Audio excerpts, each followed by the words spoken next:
আমাদের দোকান হচ্ছে মন্ডল ট্রেডার্স, 50 বছরের ওপরে দোকান। কত 1968-এর দোকান, মানে এটা 3টে জেনারেশন চলছে এই নিয়ে। আমাদের গুডউইলই সব কিছু। আজকে অনেক দিনের ব্যবসা, প্রথম টায়ারের বিজনেস বর্ধমান শহরে, সবাই আমাদের চেনে, রেপুটেশন আছে। এবার হট করে এমনি হলো যে তারপর আজকে ওপেন হলো, রিওপেন হলো, কেননা আমরা হাইকোর্টে জিতলাম। সেই ইয়েতে আজকে আমাদের পরে রায় হয়েছে যে আমরা আজকে দোকানটা ওপেন করছি। কেসটা কি ছিল? কেসটা ছিল হচ্ছে একটা ট্রেড লাইসেন্সে শুধু মানে অ্যাড্রেসে একটু ভুল ছিল, তার জন্য দোকানে শাটার বন্ধ করলো। আজকে আবার ওরাই এসে দোকানে শাটার রিওপেন করলো, আবার নতুন করে ব্যবসা শুরু হলো। আবার একটা নতুন স্টার্ট, সবই ভালো। কতদিন বন্ধ ছিল? 2 মাসের ওপর বন্ধ হয়ে গেছে। দোকানটা কত বছরের দোকান? অনেক বিজনেসে ক্ষতি হয়েছে, 1968 ফার্স্ট জানুয়ারি। বহুত ক্ষতি হয়েছে, রেপুটেশন হ্যাম্পার বলেও হয়েছে।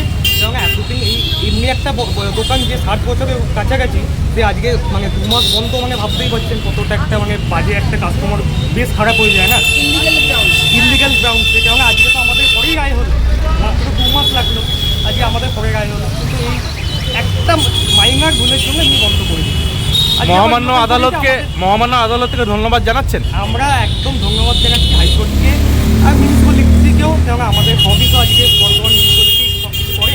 সবাইকে ধন্যবাদ জানাচ্ছি, থ্যাংক ইউ। আপনারা আইনের উপর ভরসা রেখেছিলেন, হাইকোর্টের উপর পুরোপুরি ভরসা রেখেছিলাম, তার জন্য আজকে আমাদের জয় হয়েছে। আজকে আমাদের জয়। আপনার নামেও পরিচয়? পুষ্পেন্দু মণ্ডল। বাবার নাম? বাবার নাম দিব্যেন্দু মণ্ডল। ওই দোকানটা একটু মিউনিসিপ্যালিটি একটু নাম্বার নিয়ে অসুবিধা হয়েছিল, আর কিছু না। আজকে কি করলো? আজকে ওপেন করে দিলাম। এটা আমাদের অ্যাকচুয়ালি মন্ডল ট্রেডার্স, আপনারা দেখতেই পাচ্ছেন আমাদের টায়ারের দোকান। এটা বর্ধমান শহরের সবচেয়ে পুরনো এবং প্রথম টায়ারের দোকান। 1968-এ এটা ওপেন করেছিলেন শ্রীমান অর্ধেন্দু মণ্ডল। উনি বেসিক্যালি আমাদের বিজনেস কমিউনিটিতে এবং as a person in the society উনি একজন রেসপেক্টেড, অনেস্ট এবং রেপুটেবল সিটিজেন হিসেবে এবং ব্যবসাদার হিসেবে পরিচিত। ইনি হচ্ছেন ওনার নাতি, ওনার নাম হচ্ছে পুষ্পেন্দু মণ্ডল, এবং উনি হচ্ছেন শ্রীমান দিব্যেন্দু মণ্ডল, ওনার ছেলে। এই ব্যবসাটা আমার একটা 4th জেনারেশন চলছে। তো আমাদের কিছু কারণবশত আমাদের দোকানটা বন্ধ করে দেওয়া হয়েছিল। কারা বন্ধ করে? এটা অ্যাকচুয়ালি আমাদের যে ট্রেড লাইসেন্স আছে দোকানের, সেই ট্রেড লাইসেন্সে আপনার একটা নাম্বার মিসম্যাচ হয়ে গেছিলো, address rather to be very precise. ওই অ্যাড্রেসটা মিসম্যাচ হয়ে যাওয়াতে একটা কনফিউশন ক্রিয়েট হয়, যার জন্য একটা লিগ্যাল প্রবলেম চলে আসে। তো সেই লিগ্যাল প্রবলেমটা সর্ট আউট করার জন্যে আমাদের দোকানটা মিউনিসিপ্যালিটি থেকে এটা বন্ধ করে দেওয়া হয়েছিল, এবং ওরা লিগালি করেছিলেন, যেটা ওদের কাজ, ওদের ডিউটি। এবার আমরা সেটাকে হাইকোর্টের থ্রু দিয়ে আমরা ওটাকে মানে কী বলবো, আমরা আমাদের রিপ্লাইটা জানাই যে এটা একটা মিসকমিউনিকেশন হচ্ছে। তো সেই সূত্রে দোকানটা 2 মাস 2 মতো বন্ধ ছিল। আজকে মহামান্য আদালতের রায় অনুযায়ী এবং মিউনিসিপ্যালিটির সাপোর্ট পেয়ে আমরা বেসিক্যালি মিউনিসিপ্যালিটি থেকে দোকানটা খুলে দিয়ে গেলেন।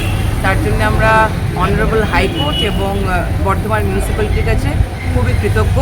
আমরা ধন্যবাদ জানাচ্ছি ওনাকে এবং বর্ধমানবাসীকেও, এবং আমাদের আরও অন্যান্য যারা বিজনেস কমিউনিটি আছে, যারা এই টাইমটায় ট্রাইং টাইমসে আমাদেরকে সাপোর্ট করেছিল, তো মেন্টালি আমাদের অনেক এনকারেজ করেছিল যে সব কিছু ঠিক হয়ে যাবে।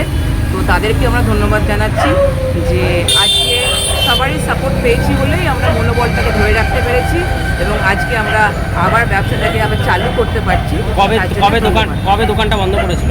কত তারিখ? দোকানটা আমার 4 ডিসেম্বর 2025, আর আজকে ওপেন করলো আজকে আপনার 11 ফেব্রুয়ারি 2026। পুরো 2 মাস বন্ধ। হ্যাঁ, 2 মাস বন্ধ ছিল। কী নাম আপনার? আমার নাম রুষা মণ্ডল। আমি দিব্যেন্দু মণ্ডলের বোন হই, কাকাতো বোন হই। মন্ডল ট্রেডার্সদের এতদিন আইনের উপর ভরসা রাখলো, হ্যাঁ, কি বলবেন? দেখুন, আমরা তো responsible citizen of the country and obviously of Bardhaman. তো আমরা সবসময় আইনের উপরে ভরসা করে এসেছি, এবং আমরা ল অ্যাবাইডিং সিটিজেন্স।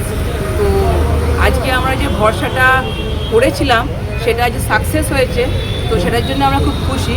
এবং তার সঙ্গে আমরা যেটা বললাম, আমরা অনারেবল হাইকোর্টকে এবং তার সঙ্গে এখানে আমাদের local municipal body Bardhaman municipal corporation, তাদেরকে অনেক অনেক ধন্যবাদ জানাচ্ছি যে ওনারাও বুঝতে পেরেছেন যে আমরা অনেস্ট বিজনেসম্যান এবং আমরা একটা মিসকমিউনিকেশন হয়ে গেছিলো, জাস্ট একটা টেকনিক্যাল এরার হয়েছিল। তো এটাই আমাদের বলা। আপনার নামটা রাখুন। আমার নাম রুষা মণ্ডল। আমি একজন বিজনেস ওম্যান। আমাদের পাফ রাইস মিল আছে, তো আমাদেরও বর্ধমান বেসডই আমাদের বিজনেস। আমাদের